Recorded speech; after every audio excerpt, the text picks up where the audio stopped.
કુમારપાળ સોસાયટીની સામે આવેલી છે હર્ષિદનગર સોસાયટી, જ્યાં આજ રોજ સવારે ઝેરીલા સાપે દેખા દેતા સોસાયટીના રહીશોમાં ભયનો માહોલ જોવા મળ્યો હતો।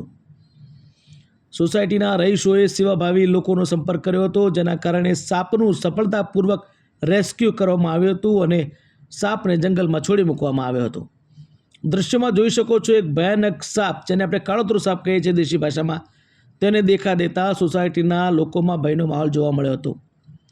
સફળતાપૂર્વક સાપનું રેસ્ક્યુ કરવામાં આવ્યું હતું અને તેને સફળતાપૂર્વક જંગલમાં છોડી મૂકવામાં આવ્યો હતો।